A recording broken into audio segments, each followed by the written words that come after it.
Welcome, everyone, to this amazing panel on data governance.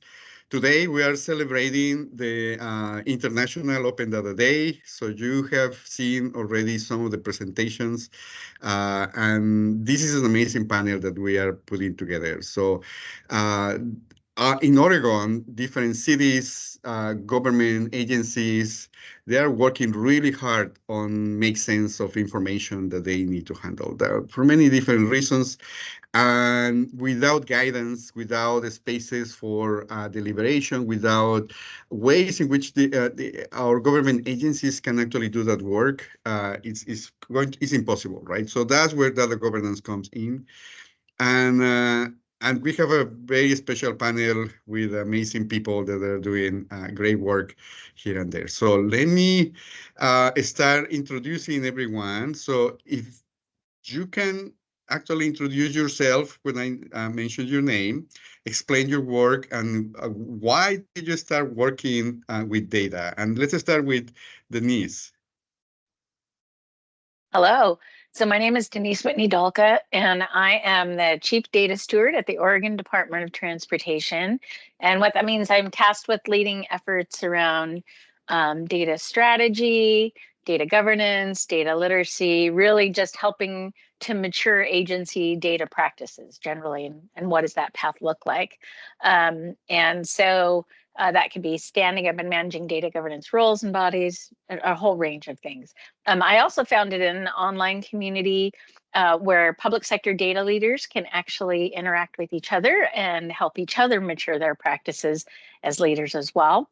And how I got into data is I first started as an economist. So I was an economist for almost 20 years, initially in economic development consulting for government agencies, and then went to work for the Department of Transportation as an economist, and then have been really dealing with agency level perspectives on data and maturing agency practices for the last 10 years. Yeah, thank you, Denise, for joining. Heather, please.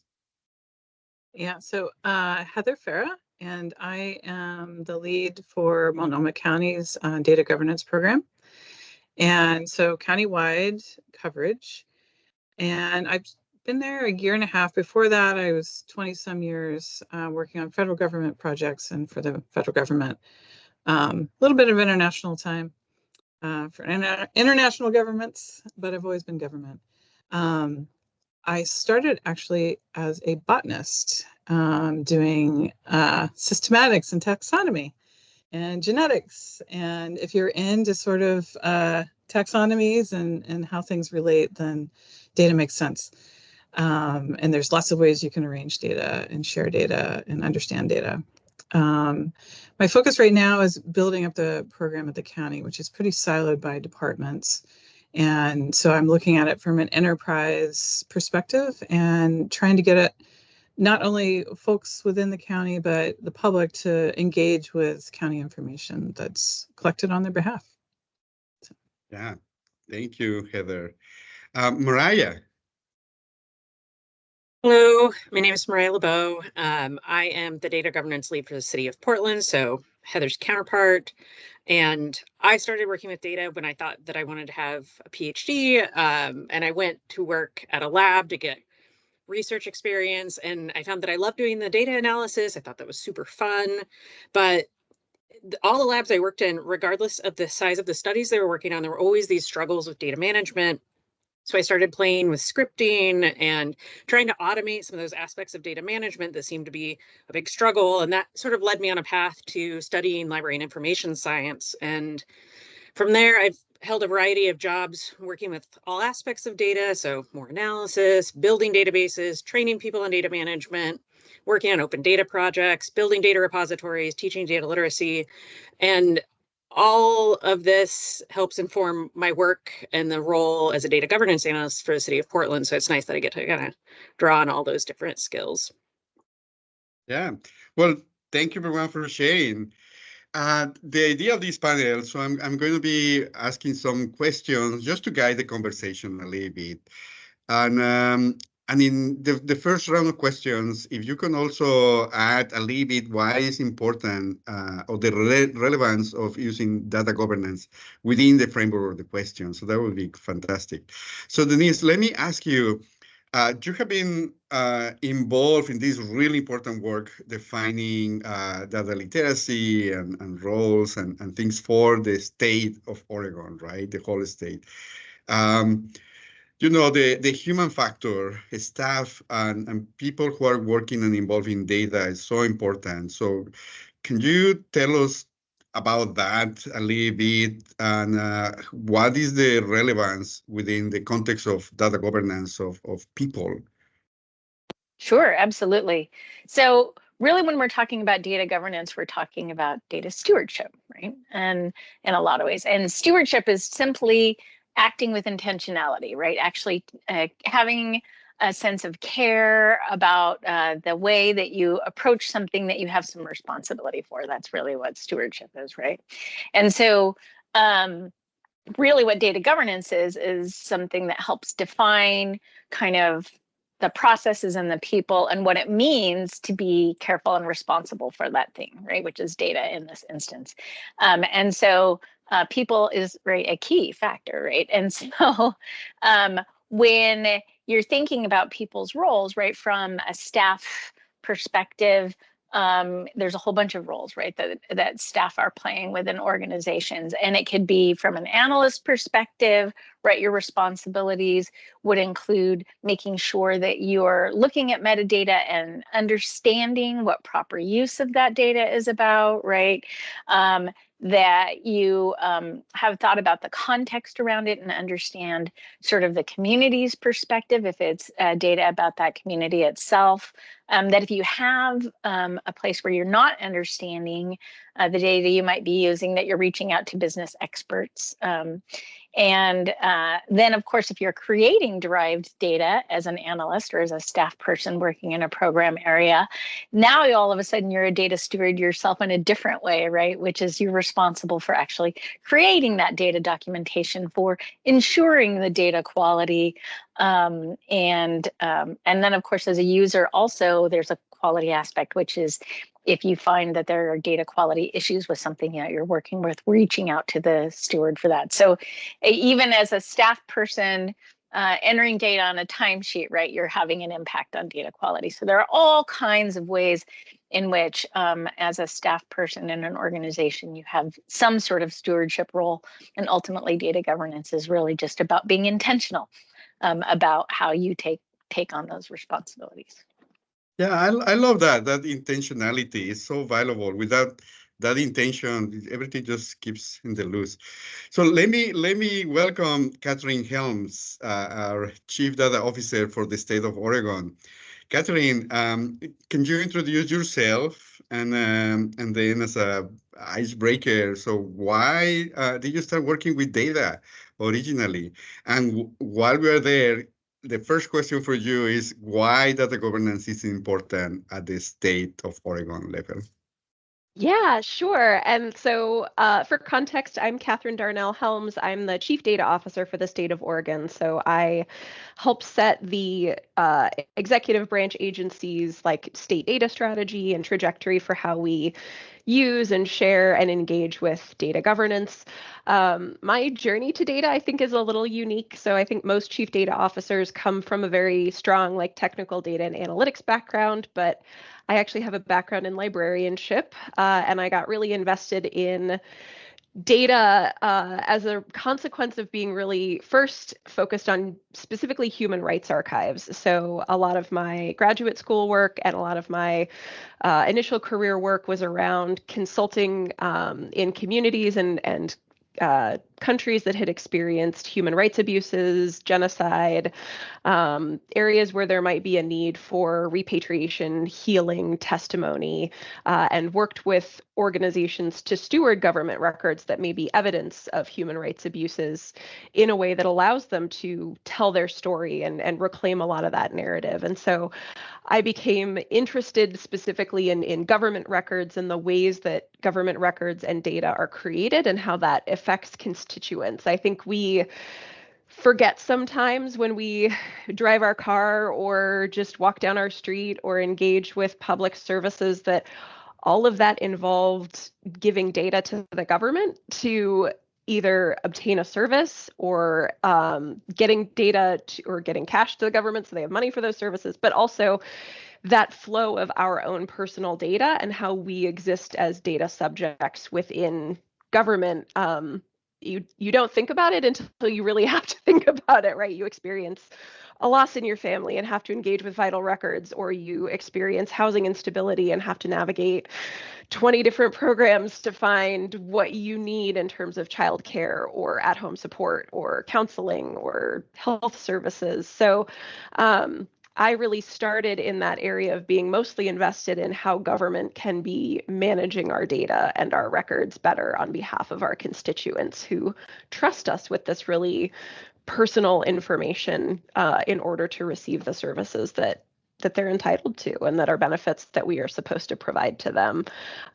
So after moving to archives, I worked for the city of Austin for a while, doing a role very similar to what I do now. So focusing on open data and data governance.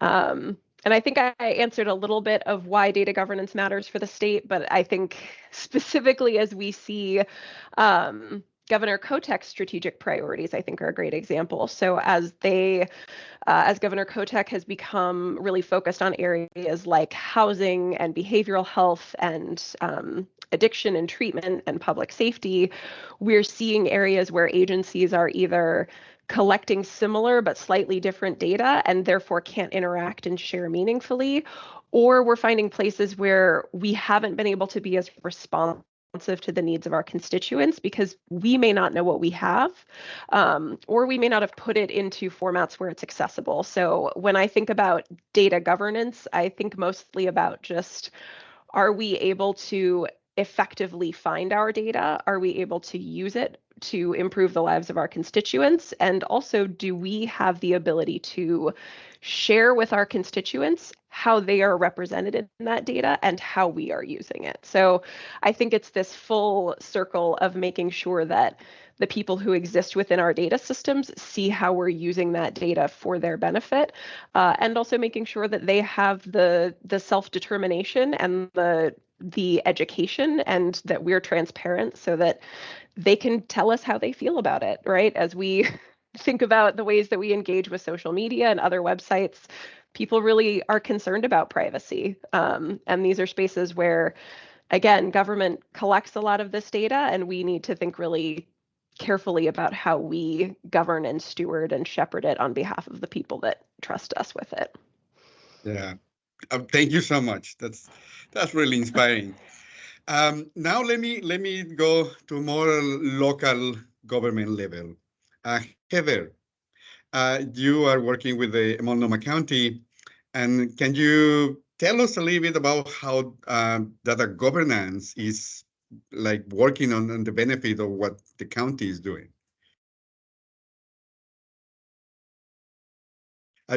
You are on mute. Yeah, so as I was saying earlier, so we're sort of a junior program here. It was a space of not having anyone in the role for a few years, so I'm kind of starting from scratch.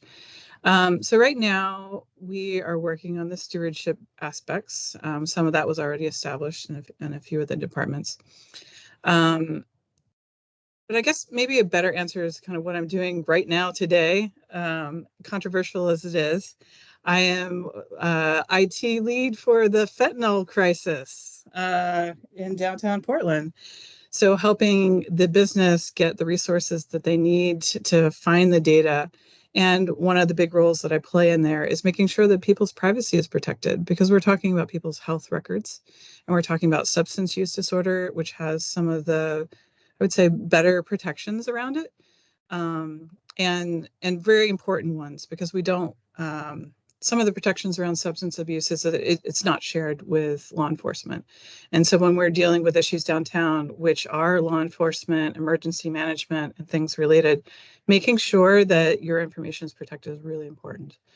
So I oversee and make sure that we are not breaking any of those rules, and that people's privacy is protected, and that we're focused on health outcomes and finding the gaps in the services.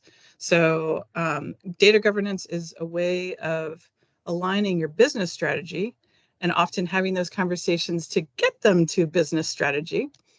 And then taking that business strategy and saying, what data is going to help us the most? And what will determine often in these very cross-functional attempts to fix issues, and I'll say those just keep increasing. Every year we think of new ways to address problems that are cross-functional. In all these cross-functional relationships, you're having people meet in a room under a short time limit to solve a problem that often have never met before. Their data is not in a semblance of order to combine besides a little snapshot. And so governance helps move the needle a little bit so that you stop having just a snapshot and then you're done. You've got your annual report and you're done. And moving things into automated processes where we can have the live dashboards and things that people started seeing during COVID.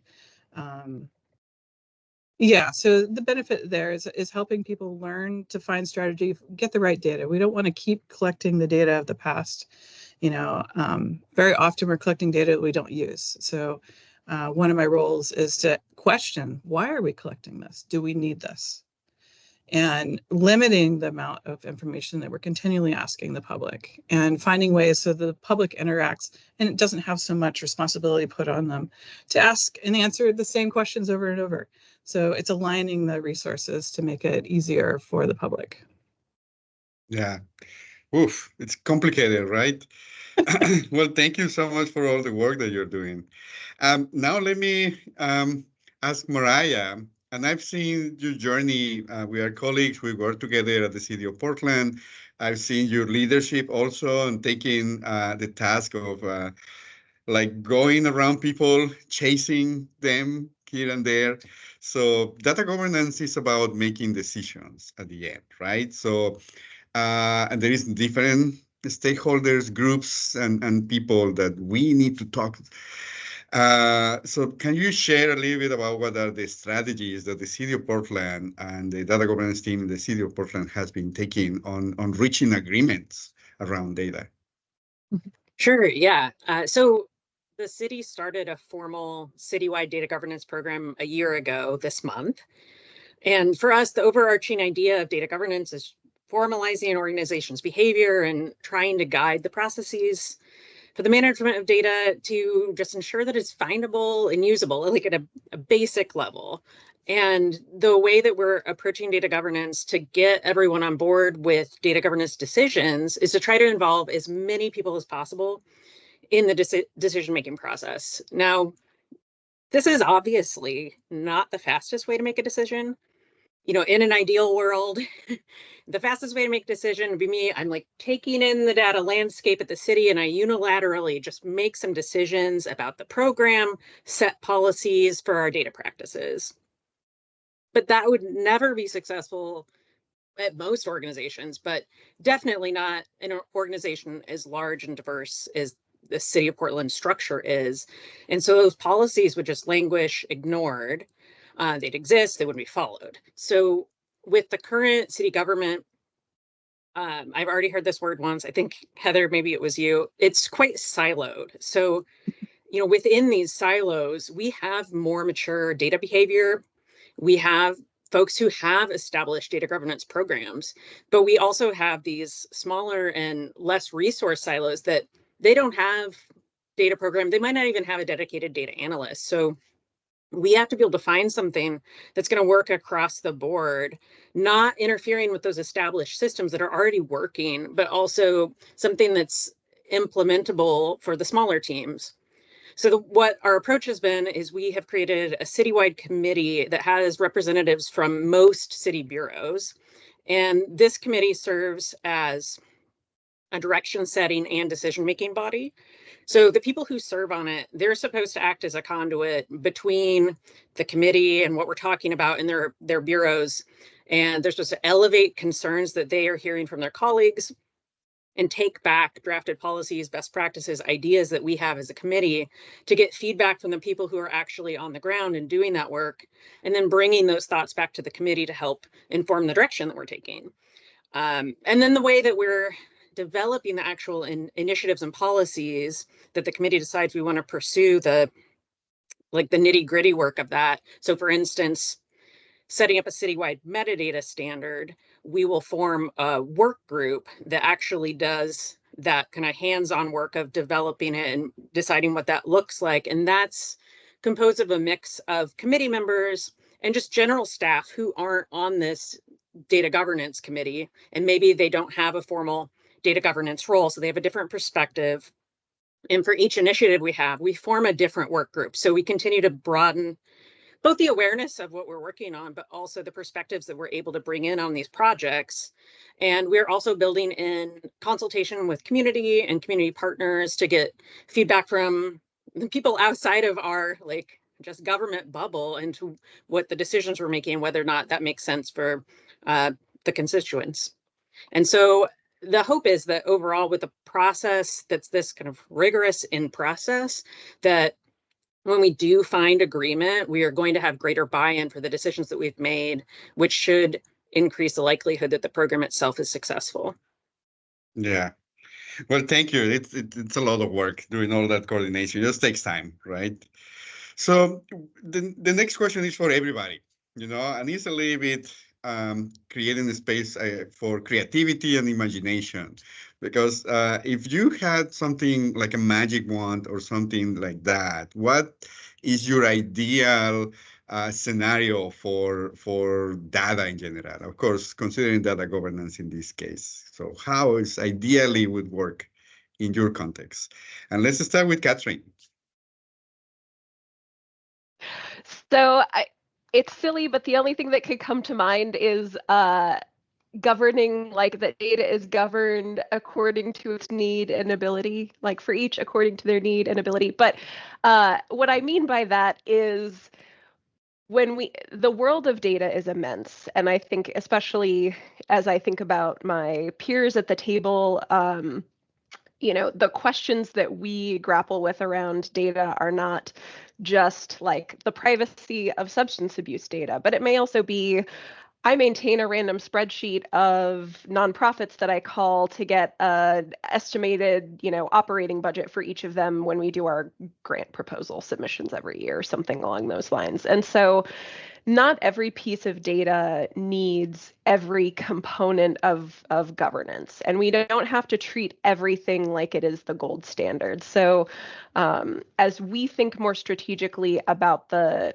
business challenges that we want to address, it's helped to channel those priorities and say, well, if housing is the number one critical priority that we're focusing on, then it's bringing together the agencies that have data and programs that support housing stabilization or homelessness services or whatever other wraparound services are needed, and governing that data to be responsive to the business priority.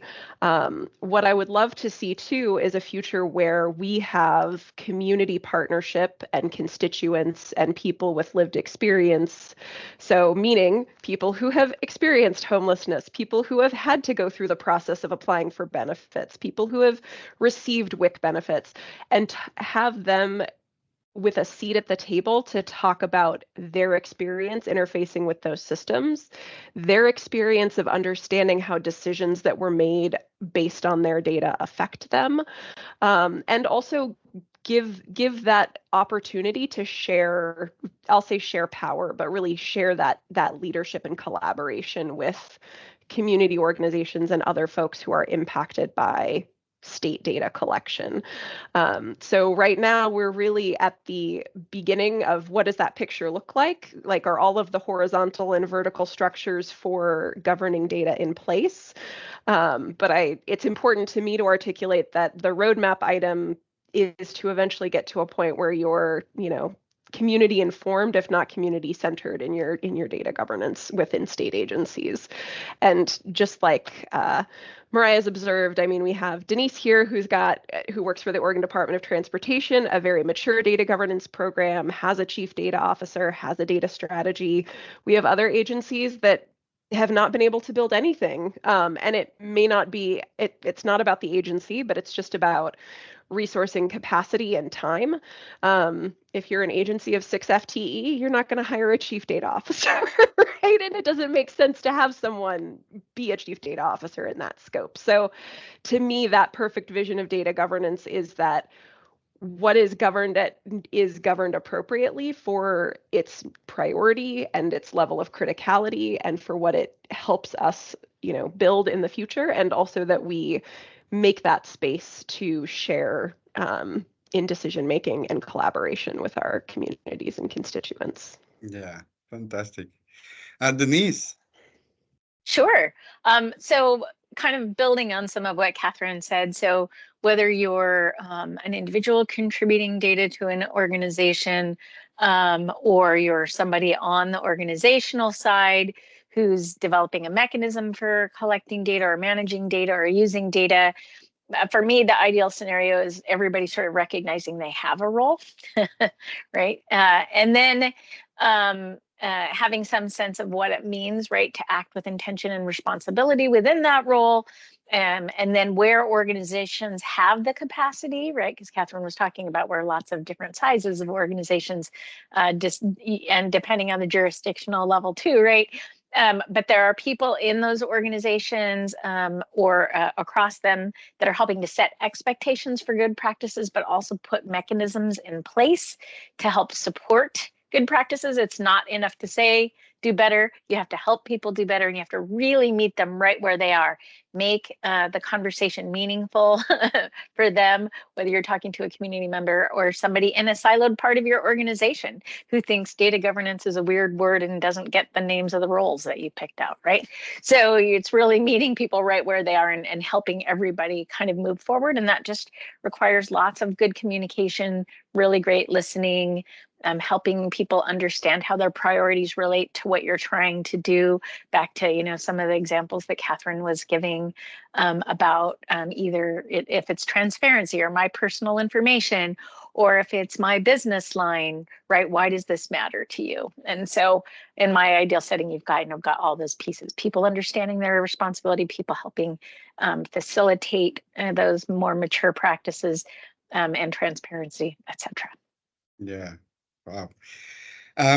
Heather, what are your thoughts on the idea of scenario? I'll take those two, and then let's see, I'll up at one. Let's see.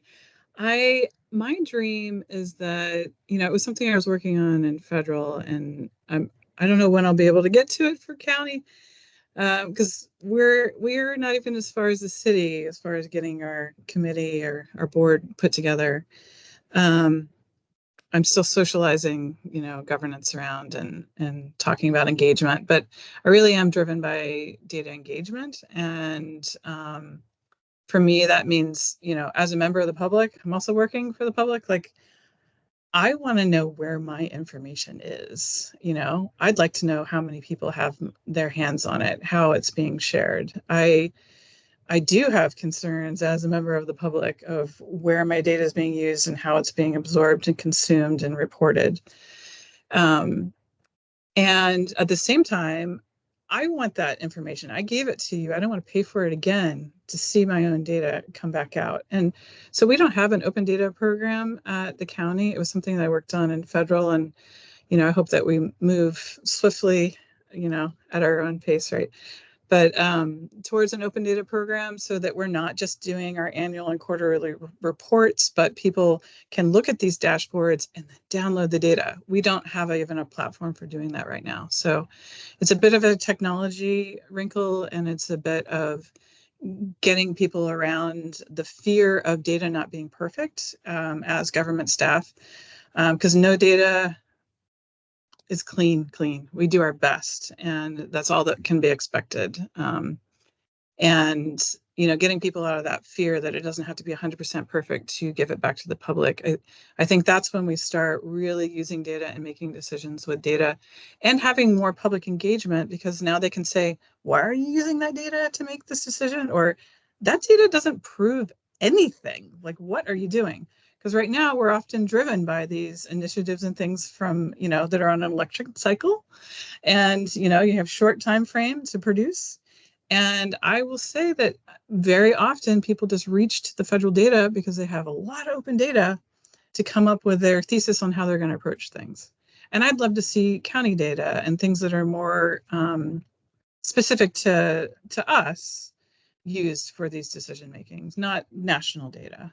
So, yeah. Thank you. Mahria, what about you?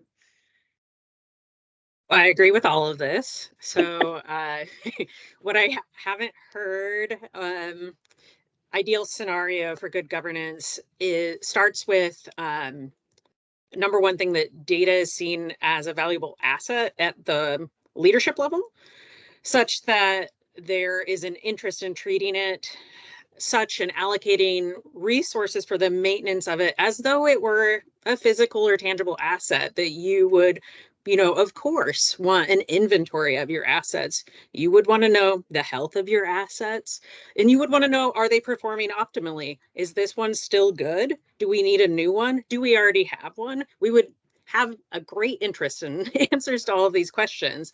And then with that in place, the second part would be that kind of mindset then influences all of the levels down below it, so that the folks who work with data as a part of their job, it wouldn't be seen as this like superfluous task that someone like me is begging them to do, but it's, it's baked in. It's an obvious thing. Of course you would want to do this, and you have time in your position dedicated to it. And when you have that leadership buy-in that, like, yes, this is an asset, we want to have people making sure that we're taking care of it, that then you end up with that baked into positions, because it's recognized that there is like a labor and a time cost involved.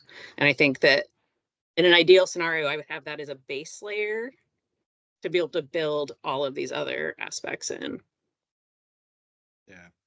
Well, I love that because we have been like looking into these ideals, but also very practical things within the ideals.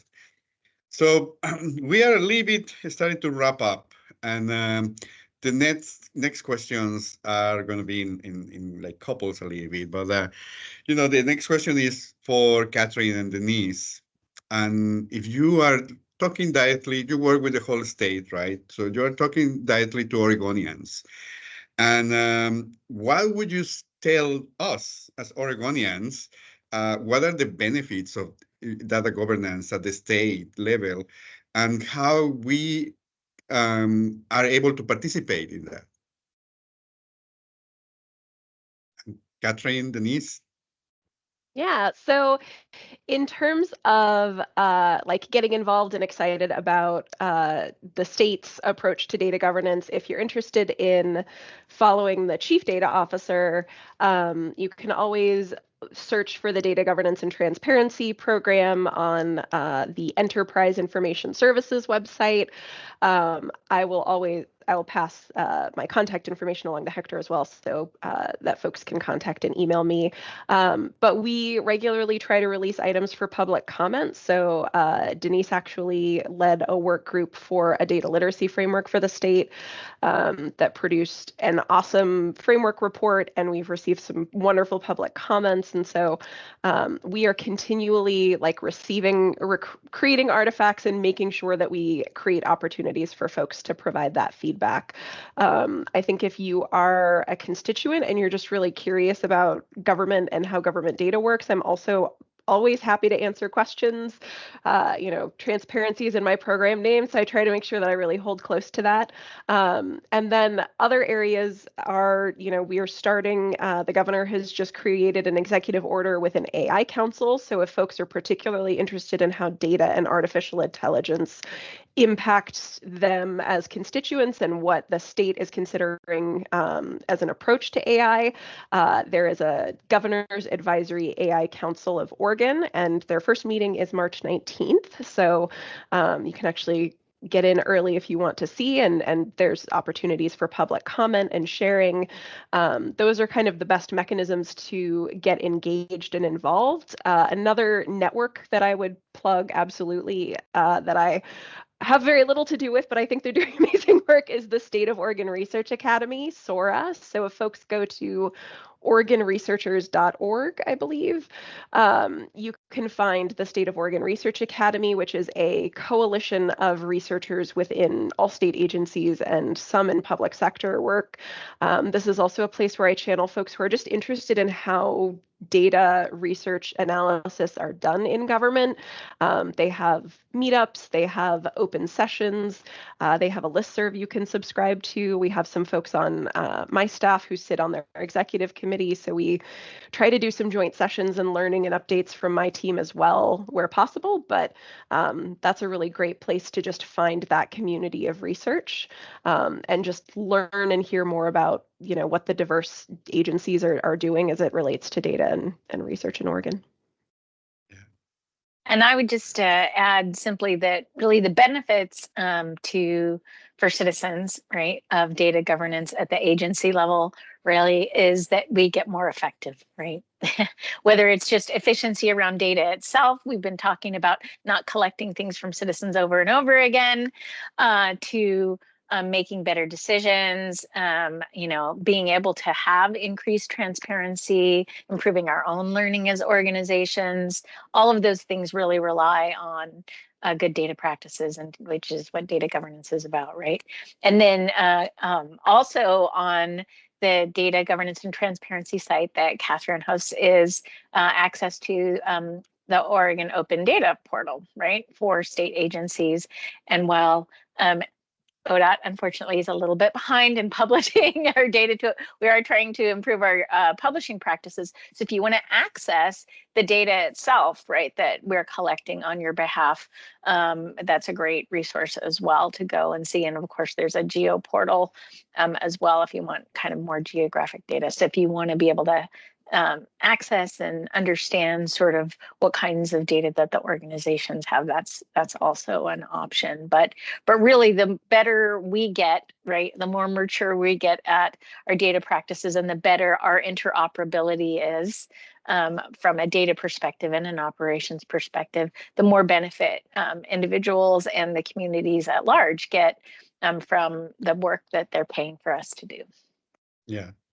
Wow. Well, thank you so much. And Heather, Mahria, at the regional local government level, you know, how data management is different, you know, can be different. And what is the, you know, you heard at the state level all that, but I feel like locally there is a lot of more like services offer, things like that, right? And could you also share what are your main challenges for that?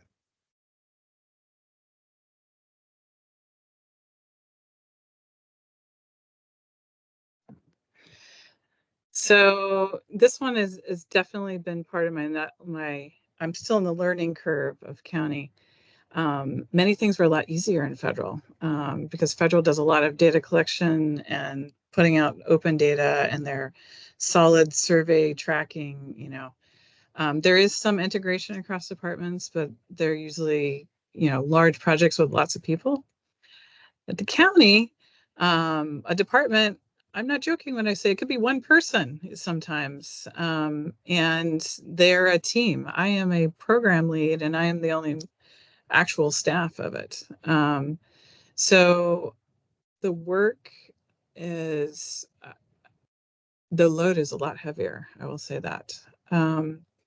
The demand for data governance is that we're kind of situated in the middle as the county. So we have the city is smaller below, and then we have state and federal, and we've got to share data in all those directions. And metro, you know, we've got to share it in all these directions. So the integration and having to report up and down and over to the side, the complexity is a lot higher when you're in these smaller governments.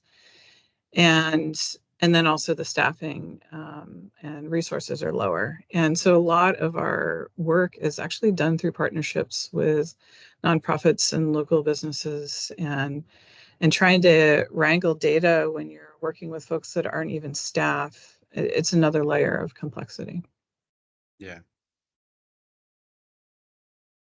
Yeah, I think similar to Heather, I'm the only paid staff member in the city full-time governance at the citywide perspective. And, all the committee members I described, the work group members, they're all trying to build this on top of their existing jobs. So that's just tough. And budgets are really tight. We're in a cuts environment in the city right now. And data governance is not a shiny, hip, cool thing. And it's also not like a really immediate issue unless you're, immersed in it like we are. And given some of the challenges that the city is facing, it's definitely, in the bucket of nice to have when held up against the essential city services that we're looking at cutting. So in addition to that, we, as I think most folks know, are undergoing a city transition related to the voter pass initiative to revamp the whole structure of the city government. So we're operating in an environment with a lot of unknowns about what the org chart's going to look like in a year, 2 years, and having that level of uncertainty reduces staff bandwidth generally. And, reduced bandwidth makes it hard to take on additional work on top of your regular job. And it also can make it harder to convince people to invest in something that is based on the current structure, knowing that it could be totally moot in 2 years. And we're trying to, build out a program and work. We know that it's not a surprise. So we're trying to build a program that's as flexible as possible, but it's still a challenge that's present. Yeah.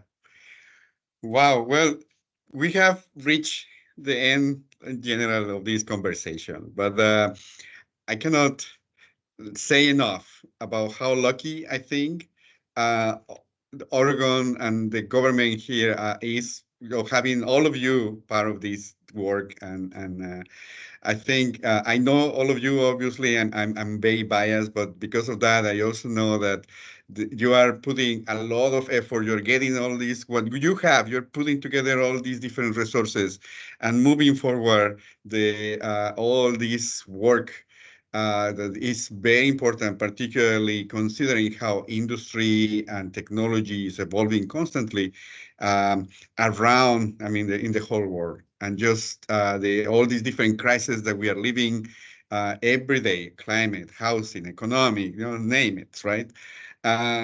So thank you so much for all the work. And just to wrap up, would you like to share something, final thoughts for this? Yeah, I got one because Kathryn, she put the little bait out there. We're also working on AI policy at the county. And what better argument for good data quality and governance than AI? Because when you're talking about using AI, you've got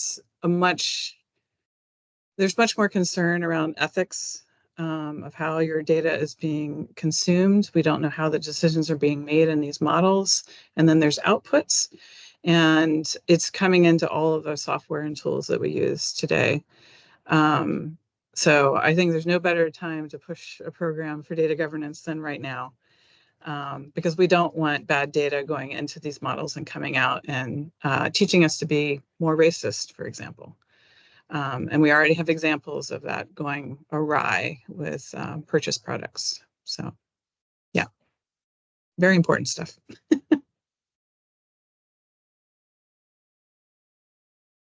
Yeah. And I would just say too, in increasingly sort of constrained environments, whether we're talking about budget or time, right? Making sure that we're really focusing on the right things and that our programs are effective really requires good data also, right? And so some of the same considerations.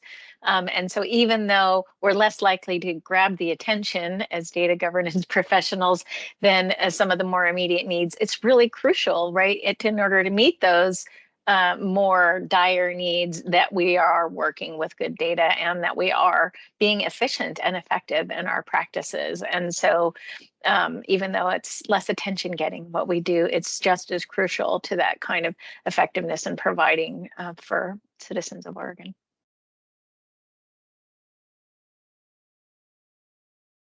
Yeah, Mahria, Kathryn, final thoughts? I mean, I think just tacking onto Denise and then also Mariah's comments about, the challenge of advocating for investing in data. The goal of good data governance is that it is a well-oiled machine, in which case your stewards really aren't full-time, or your impacted folks are not full-time all day in data governance doing the work of data governance, but there is a buy-in period where you have to build those structures so that they can operate. And I think that is definitely a place where it can be easy, as we think about budgets or priorities, to miss those opportunities to give ourselves greater efficiency because we're worried about kind of that initial startup investment. And I think those are places where, as we think about the importance of data governance for our constituents, right? Are you spending my tax dollars wisely? How can you prove it? Is this program that I have enrolled in actually going to give me the job training I need to increase my quality of life? Can you prove it? A lot of that comes from research and engagement and understanding our data. And so I think there's an important feedback loop and accountability structure that both Denise and Mahria have talked about that can be difficult when we do come up against, well, if we are cutting a vital social program, obviously data governance needs to be deprioritized, but there may also be opportunities to invest a little in data governance and improve the operational efficiency of that program, so it may cost less to run in the future. Thank you. Mahria, final thoughts.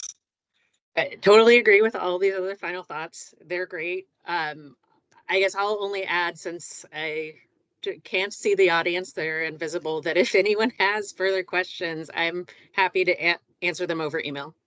Yeah, absolutely. Well, thank you so much, all of you, for your time, for sharing your expertise, for doing the work that you do.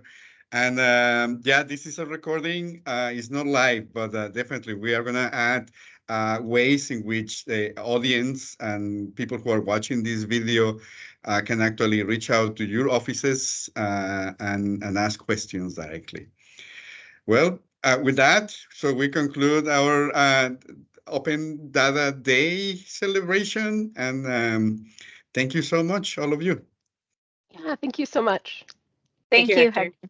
Thank you. Nice to see you.